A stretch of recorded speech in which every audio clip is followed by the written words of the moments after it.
Canadian Citizenship Test. Chapter 1. Rights and Responsibilities. Question 1. Where do Canadian citizens' rights and responsibilities come from? A. Modern international agreements. B. History. C. The United Nations. D. Provincial leaders. The answer is B. Canadian citizens have rights and responsibilities. These come to us from our history. Question 2. What secures the rights and responsibilities of Canadian citizens? A. The Prime Minister. B. The Police Force. C. Canadian law. D. The Governor-General.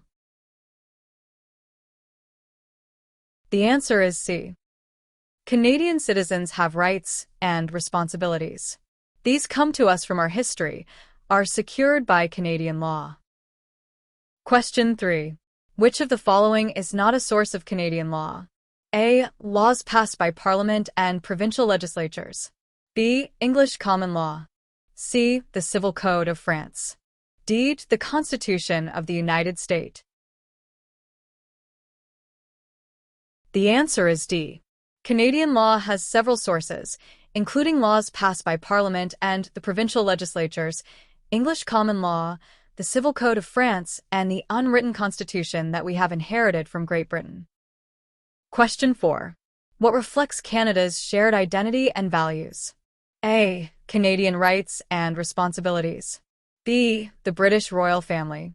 C. The Constitution of the United States. D. Only federal government policies. The answer is A. Canadian citizens have rights and responsibilities. These come to us from our history, are secured by Canadian law, and reflect our shared traditions, identity, and values. Question 5. What historical document established an 800-year-old tradition of ordered liberty for Canadians? A. The U.S. Constitution. B. The Magna Carta. C. The Declaration of Independence. D. The Civil Code of France. The answer is B. Together, these secure for Canadians an 800-year-old tradition of ordered liberty, which dates back to the signing of Magna Carta. Question 6. In what year was the Magna Carta signed? A. 1982. B. 1867. C. 1492. D. 1215. The answer is D. Together, these secure for Canadians an 800-year-old tradition of ordered liberty, which dates back to the signing of Magna Carta in 1215. Question 7. Which of the following freedoms is protected under Canada's tradition of ordered liberty? A. Freedom to ignore the law. B. Freedom to overthrow the government. C. Freedom of conscience and religion. D. Freedom to avoid paying taxes. The answer is C. Together, these secure for Canadians an 800-year-old tradition of ordered liberty including freedom of conscience and religion, freedom of thought, belief, opinion, and expression, freedom of peaceful assembly, and freedom of association. Question 8. Which of these is included in Canadians' freedom of expression? A. Freedom of speech and the press. B. Freedom to spread false information. C. Freedom to break any law. D. Freedom to vote. The answer is A. Freedom of thought, belief, opinion, and expression, including freedom of speech and of the press. Question 9. What legal principle allows individuals to challenge unlawful detention? A. Habeas corpus. B. Freedom of expression. C. The Charter of Rights and Freedoms. D. The Civil Code. The answer is A. Habeas corpus is the right to challenge unlawful detention by the state. Question 10. Where does the right to habeas corpus originate from? A. The U.S. Bill of Rights. B. English common law. C. The Napoleonic Code. D. The United Nations Charter. The answer is B. Habeas corpus, the right to challenge unlawful detention by the state, comes from English common law. Question 11. In which year was the Constitution of Canada amended? A. 1867. B. 1945. C. 1982. D. 2000. The answer is C. The Constitution of Canada was amended in 1982. Question 12. Why was the Constitution of Canada amended in 1982? A. To introduce new provinces. B. To eliminate the role of Parliament. C. To remove the monarchy. D. To entrench the Canadian Charter of Rights and Freedoms. The answer is D. The Constitution of Canada was amended in 1982 to entrench the Canadian Charter of Rights and Freedoms. Question 13. What are the opening words of the Canadian Charter of Rights and Freedoms? A. We the people.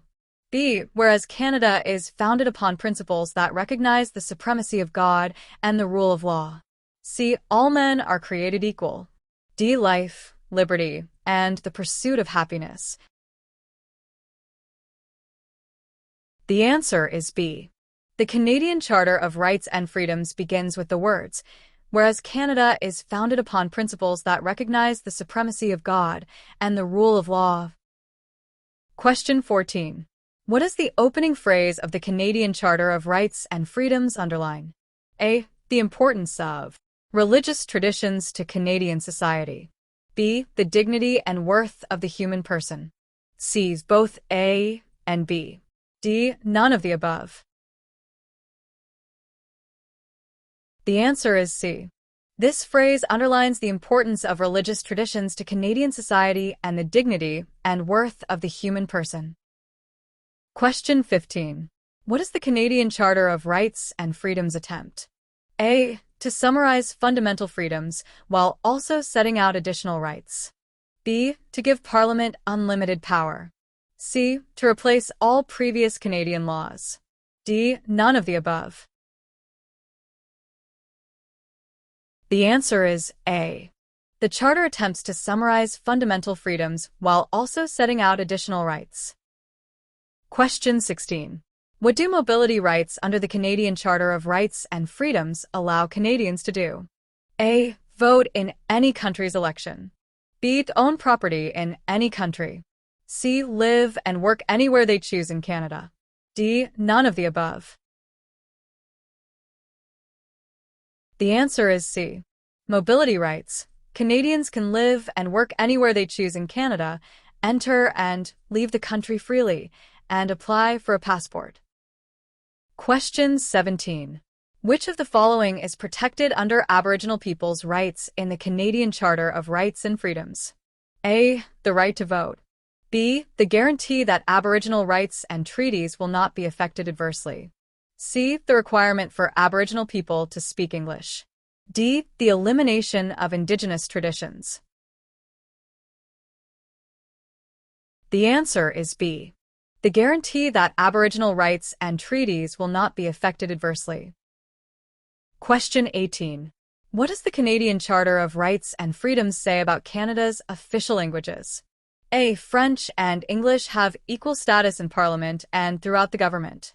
B. Only Quebec is allowed to use French. C. Minority languages are not protected. D. English is the only official language. The answer is A. Official language rights and minority language educational rights. French and English have equal status in Parliament and throughout the government. Question 19. Which of the following best describes multiculturalism in Canada? A. A policy that only applies to immigrants. B. A system that prevents cultural differences. C. A fundamental characteristic of Canadian heritage and identity. D. A law requiring all citizens to speak multiple languages. The answer is C. Multiculturalism, a fundamental characteristic of the Canadian heritage and identity. Question 20. Which of the following is not covered by the Canadian Charter of Rights and Freedoms? A. Mobility rights. B. Right to own private businesses. C. Official language rights. D. Multiculturalism. The answer is B.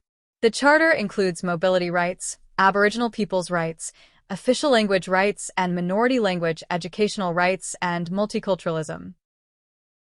Question 21. What does Canadian law say about the equality of men and women? A. Men and women are equal under the law. B. Equality depends on the province. C. Women have more legal rights than men. D. Men have more legal rights than women. The answer is A. In Canada, men and women are equal under the law. Question 22. Which of the following cultural practices is not tolerated under Canadian law? A. Religious celebrations. B. Freedom of speech. C. Celebrating multicultural festivals. D. Honor killings. The answer is D. Canada's openness and generosity do not extend to barbaric cultural practices that tolerate honor killings. Question 23. What happens to those guilty of gender-based violence in Canada? A. They are given a warning. B. They are severely punished under Canada's criminal laws. C. They are required to apologize. D. They are sent to cultural training programs. The answer is B. Those guilty of these crimes are severely punished under Canada's criminal laws. Question 24. Which of the following is considered a criminal offense in Canada? A. Public protests. B. Arranged marriage with consent. C. Forced marriage. D. Choosing not to marry. The answer is C. Forced marriage or other gender-based violence are severely punished under Canada's criminal laws. Question 25. How does Canada address female genital mutilation? A. It is illegal and punishable under Canadian criminal law. B. It is allowed under religious freedom laws. C. It is regulated but not banned. D. It is only considered a crime in certain provinces. The answer is A. Female genital mutilation or other gender-based violence are severely punished under Canada's criminal laws. Question 26. Which of the following is not considered a form of gender-based violence? A. Spousal abuse. B. Female genital mutilation. C. Forced marriage. D. Equal pay for men and women. The answer is D. Spousal abuse, honor killings, female genital mutilation, forced marriage are gender-based violence. Question 27. Who are regulated by the laws in Canada? A. Governments. B. Individuals. C. Both A and B. D. None of the above. The answer is C. Individuals and governments are regulated by laws and not by arbitrary actions. Question 28.